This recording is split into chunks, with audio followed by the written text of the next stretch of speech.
My dear friends, ഇന്നത്തെ നമ്മുടെ ചിന്താ വിഷയം നമ്മളുടെ ഓരോരുത്തരുടെയും ഐശ്വര്യവും സമ്പത്തും വർദ്ധിക്കുന്നത് എങ്ങനെ എന്നുള്ളതിനെ കുറിച്ചാണ്. നമ്മളുടെ ഓരോരുത്തരുടെയും സമ്പത്തും ഐശ്വര്യവും വർദ്ധിപ്പിക്കാൻ നമ്മൾ നല്ല കർമ്മങ്ങൾ ചെയ്യുക എന്നുള്ള ഒരു കാര്യം അത്യന്താപേക്ഷിതമാണ്. അതുപോലെ തന്നെ സമ്പത്തിനെ കുറിച്ചുള്ള ഒരു ചിന്ത നമുക്ക് എപ്പോഴും ഉണ്ടായിരിക്കേണ്ടതാണ്. ഞാനെന്ന ഭാവം നമുക്ക് പലപ്പോഴും ഉണ്ടാകുന്ന ഒരു കാര്യമാണ്. പണ്ട് എനിക്കും ഉണ്ടായിരുന്നു ഞാനെന്ന ഭാവം.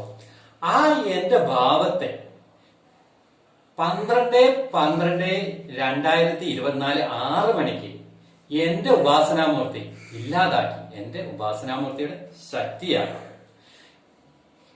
അതുവരെ ഞാൻ ജീവിച്ചത് എന്റെ ഒരു കഴിവുകൊണ്ടാണെന്ന് എന്ന് ഞാൻ വിചാരിച്ചിരുന്നു. 12/12/2024 6 മണിക്ക് എനിക്കൊരു കാർ ആക്സിഡന്റ് ഉണ്ടായി. എന്റെ മൂക്കിൽ നിന്നും വായിൽ നിന്നും ചോര വന്നു. എന്റെ ബോധം മറന്നു. കണ്ടു നിന്നവർ പലരും പറഞ്ഞു, ആള് മരിച്ചുപോയി. പക്ഷെ ഞാൻ മരിച്ചിട്ടൊന്നുമില്ലായിരുന്നു. എന്റെ ഉള്ളിൽ ജീവനുണ്ട്. പക്ഷെ എന്റെ ബോധം നഷ്ടപ്പെട്ടിട്ട് മാത്രമേ ഉള്ളൂ. ഉടനെ എല്ലാവരും കൂടി എന്നെ എടുത്തുകൊണ്ടുപോയി ഹോസ്പിറ്റലിലേക്ക് കൊണ്ടുപോയി.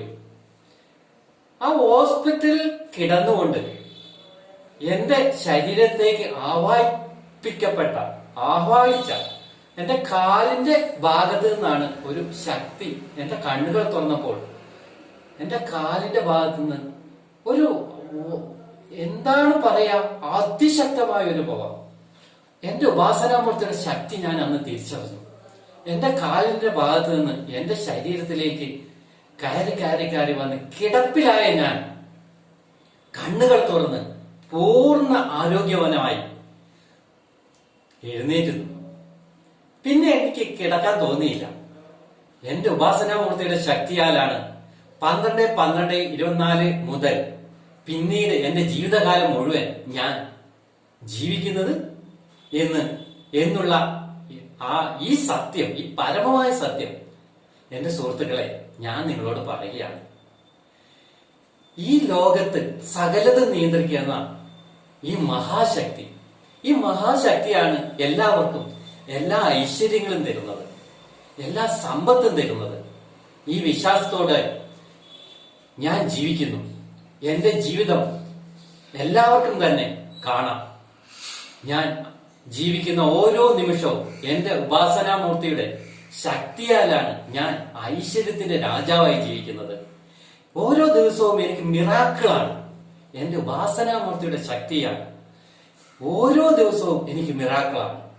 എനിക്ക് വന്നു ചേരുന്ന സമ്പത്തും അതുപോലെ തന്നെ എന്നെ മറ്റുള്ളവർ ബഹുമാനിക്കുന്നതും ആരാധിക്കുന്നതും ഞാൻ ദൈവമാണെന്ന് വരെ പറയുന്നത് കേൾക്കുമ്പോൾ ഞാൻ എല്ലാവരോടും നമിച്ചുകൊണ്ട് പറയും, ഒന്നും എന്റെ കഴിവല്ല, എല്ലാം എന്റെ ഉപാസനാമൂർത്തിയുടെ ശക്തിയാണ്.